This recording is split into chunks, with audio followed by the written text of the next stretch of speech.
নারী ও শিশুর নিরাপত্তা নিশ্চিত করতে হবে। শিশুরাও এরূপ মানসরূপী হায়নার কাছ থেকে বাঁচতে পারছে না। 1 নাম্বার, সাংবিধানিক ও নৈতিক দায়িত্ববোধের জায়গা থেকে রাষ্ট্রকে নারী ও শিশুর নিরাপত্তা নিশ্চিত করতে হবে।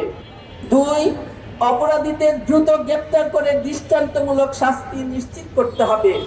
3, রাজনৈতিক পরিচয়ের জের ধরে দুর্বৃত্তের তাণ্ডব কোনোভাবেই প্রশ্রয় দেওয়া যাবে না। 4, এ ধরনের বর্বরতাকে রুখতে রাষ্ট্রকে বিচারহীন সংস্কৃতি বন্ধ করতে হবে। 5, আমরা চাই নিরপেক্ষ তদন্ত, স্বচ্ছ বিচার প্রক্রিয়া। 6, প্রতিটি মা বোন ও শিশুর নিরাপদ জীবন নিশ্চিত করতে প্রশাসনকে দ্রুত ও কার্যকর পদক্ষেপ নিতে হবে। 7, গ্রেপ্তারকৃত অপরাধীদের দ্রুত বিচার ট্রাইব্যুনালে সর্বোচ্চ শাস্তি নিশ্চিত করতে হবে। এক্সট্রিম মশার কয়েল প্ল্যান্ট ফাইবার দিয়ে তৈরি, তাই সহজে ভাঙে না, সুগন্ধিযুক্ত ও নিরবিচ্ছিন্নভাবে জ্বলে। ডেঙ্গু, চিকুনগুনিয়া বাহি সহ যে কোনো মশার বিরুদ্ধে দেয় এক্সট্রিম সুরক্ষা।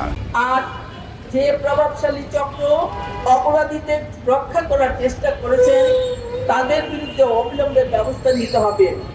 9, মামলা নিতে পুলিশের গড়িমসি তদন্ত করে দায়ী কর্মকর্তাদের বিরুদ্ধে বিভাগীয় ব্যবস্থা নিতে হবে। 10, শিশু নিরাপত্তা ও ধর্ষণ নির্যাতন প্রতিরোধে রাষ্ট্রকে কার্যকর, কঠোর ও দীর্ঘমেয়াদী নীতি গ্রহণ করতে হবে। আসুন মানবতা ও ন্যায়ের পক্ষে ঐক্যবদ্ধ হয়ে আমরা অন্যায়ের বিরুদ্ধে আইন শৃঙ্খলার চরম অবনতি ঘটেছে।